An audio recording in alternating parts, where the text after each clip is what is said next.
Scrapbookers, this is Megan and I am back today with a new series for you. So this one I am doing with one of my good friends here on YouTube, Katelyn Clary, who is also known as Gray Florals.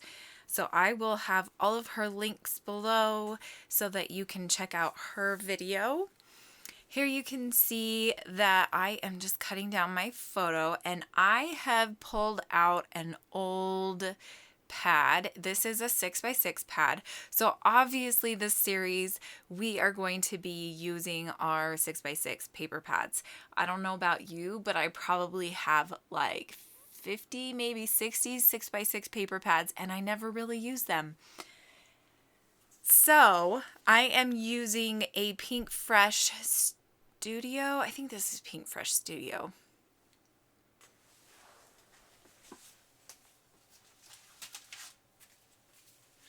Yes, Pink Fresh Studio, and it's called Case of the Blahs from 2017. So at first I was thinking I was going to use this background from Click Kits. I really do love it, but in the end the color of blue that was in the top corner didn't work very well. So instead I pulled out this super old paper from Amy Tangerine. It's from her Plus One collection, which came out in 2013. Can you guys believe that? Holy crap. So long ago, right?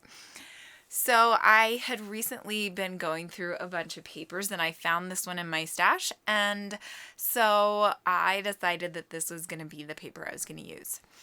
I liked the idea of having pattern paper in the corner, so I did kind of get inspired by that plus sign paper from Click Kits, and so I decided to do that on this one. At first I'm thinking I'm just gonna do this bottom right hand corner, and then I'm gonna change my mind and I'm gonna end up doing both the bottom right and the top left. Here I'm just cutting up this 6x6 cut apart sheet. So a couple of different ways that you can see to use 6x6 pads is to mat your photos, obviously, and then to also use it as layers and creative accents on your layout. So I decided to use a pattern for that bottom corner. And then also a lot of paper pads come with cut apart sheets, and so you can use those as embellishments and other layers. Oops, sorry about that. So you can use the cut apart pieces as embellishments. And that is basically the layout.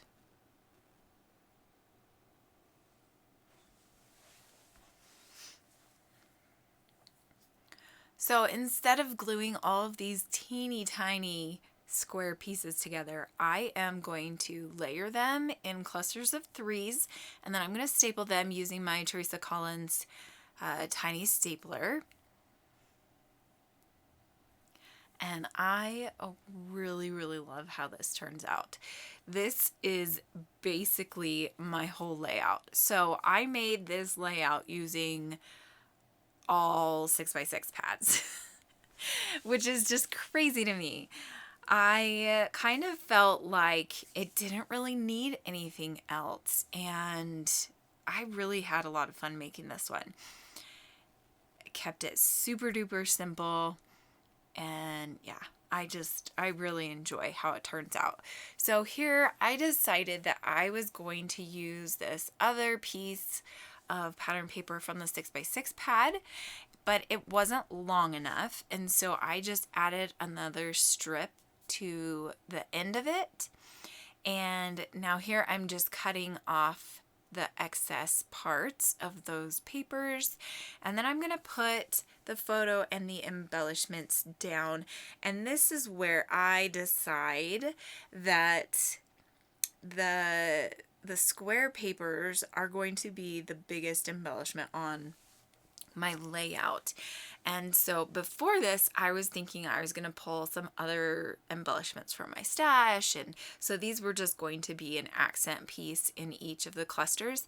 But after this, I decide I really, really like how that looks. And so I am going to just make the whole cluster based off of these teeny tiny little squares. And that is basically my design. So I'm going to add this cluster, or finish this cluster off with this second little stapled square bits. That's what I'm going to call them. Stapled square bits. Totally a technical term. Then I'm going to pull out some of these cameras. These are old Studio Calico, probably also from 2013, 2014.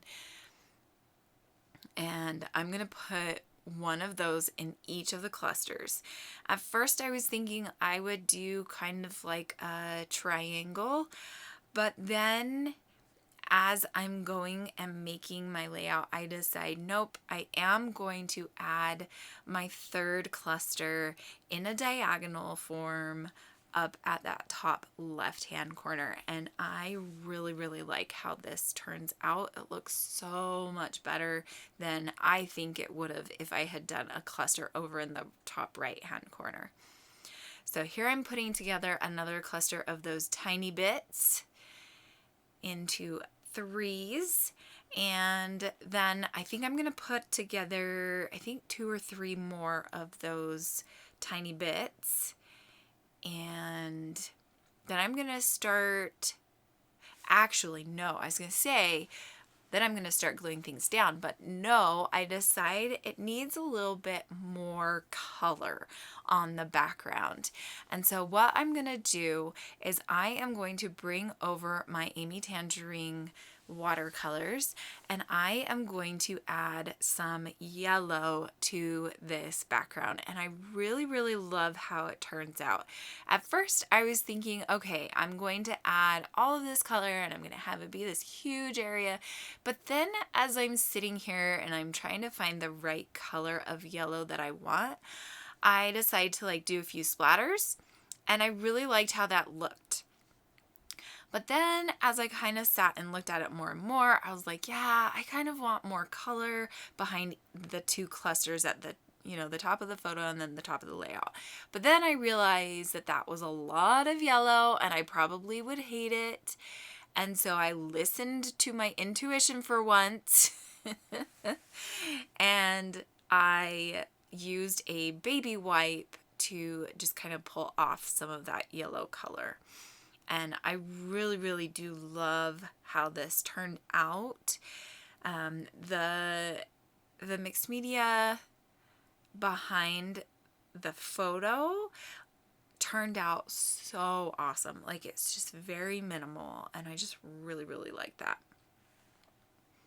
Now I'm going to start gluing everything down, and then that is going to be the end of my layout. Oh, I do add a title, so I will Here I am bringing in a few puffy sticker embellishments. These are actually ones that I pulled from my For the Love of Homemade Kits kit, and I'm really, really happy that I pulled those in because those just totally finished off the clusters and made them look complete. So here I am starting on my title. So also from my homemade kit, I pulled out this Maggie Holmes Moments puffy sticker, whatever you call it. And then I'm going to spell out the words like this on the left-hand side of the photo. And that is going to be the end of the layout. I am going to add a couple of hearts up at the top to finish off that cluster and a few more stars in each of the clusters around the photos. But that is it for this layout. I'm also going to add a date, which was January 8th, 2020. And yes, this is the very first photo I am scrapbooking of this year, and this is my absolute favorite photo from this year. I just love these special, random, everyday life moments where I get to catch my kids in their natural habitat, I guess you could say. Anyway, so I am going to do some journaling just about the types of books that Tinian likes to read right now, which are comics, graphic novels, and fantasy chapter books. And then I also talk about how sometimes he picks a book based on the cover art. He is very much a visual child, and if he likes the picture on the cover, he will read it. Anyway, that is it for this layout. Thank you so much for watching. I will hopefully see you again in 2 weeks. We are going to try to post at least once a month, if not once a month. Once a month. We're going to try to hit for twice a month. So make sure you keep an eye out on our channels on the 2nd and 4th Tuesdays of the month. And we should be back with another 6x6 fix. Thanks so much for watching. Bye!